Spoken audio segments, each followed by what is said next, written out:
بسم اللہ الرحمن الرحیم۔ دیدار خدا، رویت الہی، اللہ رب العزت کا دیدار کس کس طریقے سے ہوگا؟ رویت الہی کس کس طریقے سے ہوگی؟ صحیح مسلم 451۔ یہ لمبی حدیث ہے، ڈیٹیل حدیث، یہ اللہ رب العزت کے دیدار کے متعلق ہے۔ یعقوب بن ابراہیم نے حدیث بیان کی، کہا میرے والد نے ہمیں ابن شہاب زہری سے حدیث سنائی، انہوں نے عطا بن یزید اللیثی سے روایت کی کہ ابو ہریرہ رضی اللہ تعالیٰ نے بتایا کچھ لوگوں نے رسول اللہ صلی اللہ علیہ وسلم سے عرض کی کہ اللہ کے رسول، کیا ہم قیامت کے دن اپنے رب کو دیکھیں گے؟ تو رسول اللہ صلی اللہ علیہ وسلم فرمایا، کیا تمہیں پورے چاند کی رات کو چاند دیکھنے میں کوئی دقت محسوس ہوتی ہے؟ لوگوں نے کہا نہیں اے اللہ کے رسول۔ آپ نے فرمایا، جب بادل حائل نہ ہوں تو کیا سورج دیکھنے میں تمہیں کوئی دقت محسوس ہوتی ہے؟ صحابہ نے عرض کیا نہیں اے اللہ کے رسول۔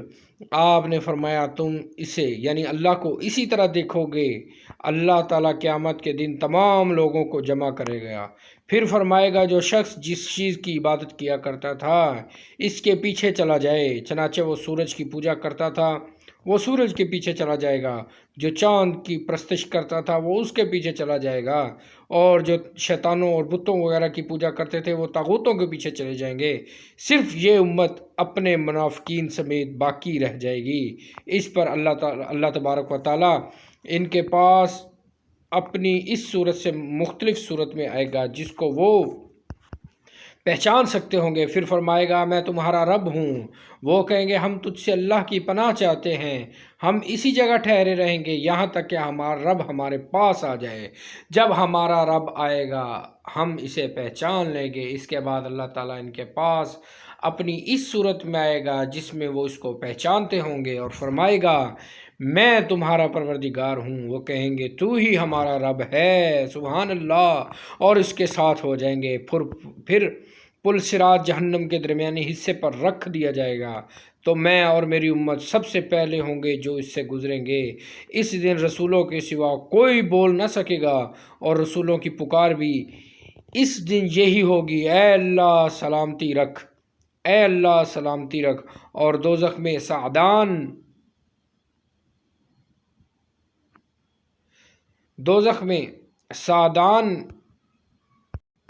سعدان کے کانٹوں کی طرح مڑے ہوئے سروں والے آنکڑے ہوں گے۔ کیا تم نے سعدان دیکھا ہے؟ صحابہ نے جواب دیا جی ہاں اے اللہ کے رسول۔ آپ نے فرمایا وہ آنکڑے سعدان کے کانٹوں کی طرح ہوں گے، لیکن وہ کتنے بڑے ہوں گے اس کو اللہ کے سوا کوئی نہیں جانتا۔ وہ لوگوں کو ان کے اعمال کی بنیاد پر اچک لیں گے، ان میں سے بعض ہلاک کیے جانے والے ہوں گے یعنی اپنے عمل کی وجہ سے، اور ان میں سے کچھ ایسے ہوں گے جنہیں نجات دیے جانے تک اعمال کا بدلہ چکانا ہوگا، یہاں تک کہ جب اللہ تعالیٰ بندوں کے درمیان فیصلے سے فارغ ہو جائیں گے اور ارادہ فرمائے گا کہ اپنی رحمت سے جن دوشیوں کو چاہتا ہے آگ سے نکالے، تو وہ فرشتوں کو حکم دے گا کہ ان لوگوں میں سے جو اللہ کے ساتھ کسی چیز کو شریک نہیں ٹھہراتے تھے، لا الہ الا اللہ کہنے والوں میں سے تھے، جن پر اللہ تعالیٰ رحمت کرنا چاہے گا انہیں آگ سے نکال لیں گے۔ فرشتے ان کو آگ میں پہچان لیں گے، وہ انہیں سجدوں کے نشان سے پہچانیں گے۔ آگ سجدے کے نشانات کے سوا آدم کے بیٹے کی ہر چیز کو کھا جائے گی، کیونکہ اللہ تعالیٰ نے آگ پر سجدے کے نشانات کو حرام کر دیا ہے، سبحان اللہ۔ چنانچہ وہ اس حال میں آگ سے نکالے جائیں گے کہ جل کر کوئلہ بن گئے ہوں گے، ان پر آب حیات ڈالا جائے گا، تو وہ اس ذریعے سے اس طرح اگ آئیں گے جیسے سیلاب کی لائی ہوئی مٹی میں گھاس کا بیج پھوٹ کر اگ آتا ہے۔ پھر اللہ تعالیٰ اپنے بندوں کے درمیان فیصلے سے فارغ ہو جائے گا، بس ایک شخص باقی ہوگا جس نے آگ کی طرف منہ کیا ہوگا۔ یہی آدمی تمام اہل جنت میں سے جنت میں داخل ہونے والا آخری شخص ہوگا۔ وہ عرض کرے گا میرے رب میرا چہرہ آگ سے پھیر دے، کیونکہ اس کی بدبو نے میری سانسوں میں زہر بھر دیا ہے، اس کی تپش نے مجھے جلا ڈالا ہے۔ چنانچہ جب تک اللہ کو منظور ہوگا وہ اللہ کو پکارتا رہے گا۔ پھر اللہ تبارک و تعالیٰ فرمائے گا کیا ایسا ہوگا کہ اگر میں تمہارے ساتھ یہ حسن سلوک کر دوں تو تم کچھ اور مانگنا شروع کر دو گے؟ وہ عرض کرے گا میں تجھ سے اور کچھ نہیں مانگوں گا۔ وہ اپنے رب عز و جل کو جو عہد و پیمان وہ لینا چاہے گا دے گا، تو اللہ اس کا چہرہ دوزخ سے پھیر دے گا۔ پھر جب وہ جنت کی طرف رخ کر دے گا تو اسے دیکھے گا تو جتنی دیر اللہ چاہے گا وہ چپ رہے گا، اتنی دیر چپ رہے گا، پھر کہے گا میرے رب مجھے جنت کے دروازے تک آگے کر دے۔ اللہ تعالیٰ اسے کہے گا کیا تم نے عہد و پیمان نہیں دیے تھے کہ جو کچھ میں نے تمہیں عطا کر دیا اس کے سوا کوئی مجھ سے کچھ اور نہیں مانگو گے؟ تجھ پر افسوس ہے آدم کے بیٹے، تم کس قدر عہد شکن ہو۔ وہ کہے گا اے میرے رب، اور اللہ سے دعا کرتا رہے گا حتیٰ کہ اللہ اس سے کہے گا کیا ایسا ہوگا کہ اگر میں تمہیں یہ عطا کر دوں تو میں نے تمہیں یہ عطا کر دیا تو تو اس کے بعد کچھ اور مانگنا شروع کر دے گا؟ وہ کہے گا نہیں، تیری عزت کی قسم میں کچھ نہیں مانگوں گا، لیکن یہ آدم کا بیٹا ہے، یہ مانگے گا۔ وہ اپنے رب کو جو اللہ تعالیٰ چاہے گا عہد و پیمان دے گا اس پر، اللہ اسے جنت کے دروازے تک آگے کر دے گا۔ پھر جب وہ جنت کے دروازے پر کھڑا ہوگا تو جنت اس کے سامنے کھل جائے گی، اس میں جو خیر و سرور ہوگا اس کی آنکھوں سے دیکھے گا، اپنی آنکھوں سے دیکھے گا۔ جب تک اللہ کو منظور ہوگا وہ خاموش رہے گا، پھر کہے گا میرے رب مجھے جنت میں داخل کر دے۔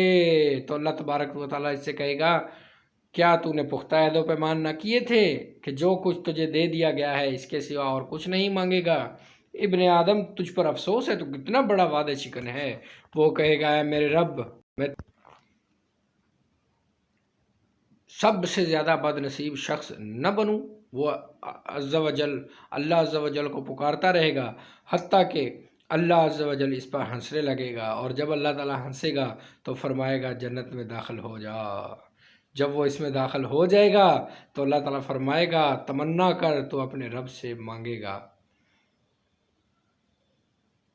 تو وہ تمنا کر تو اپنے رب سے مانگے گا اور تمنا کرے گا، یہاں تک کہ اللہ تعالیٰ اسے یاد دلائے گا فلاں چیز مانگ، فلاں چیز مانگ، حتیٰ کہ جب اس کی تمام آرزویں ختم ہو جائیں گی تو اللہ تعالیٰ فرمائے گا یہ سب کچھ تیرا ہے، اور اس کے ساتھ اتنا ہی اور بھی، یہ سب کچھ تیرا ہے اور اس کے ساتھ اتنا ہی اور بھی۔ سبحان اللہ، اللہ تو پھر غنی ہے نا، اللہ تو پھر بے حساب ہی دیتا ہے۔ سبحان اللہ۔ صحیح مسلم حدیث نمبر 451۔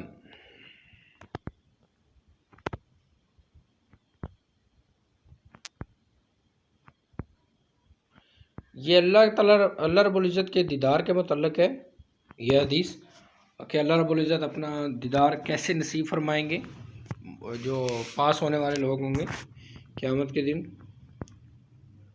اور جو آخری انسان ہوگا جو جہنم سے نکال کر جنت میں ڈالا جائے گا، آخری جو جہنم سے نکالا جائے گا شخص جو مشرک نہیں ہوگا، اس کے بارے میں اللہ رب العزت یہاں پہ فرما رہے ہیں۔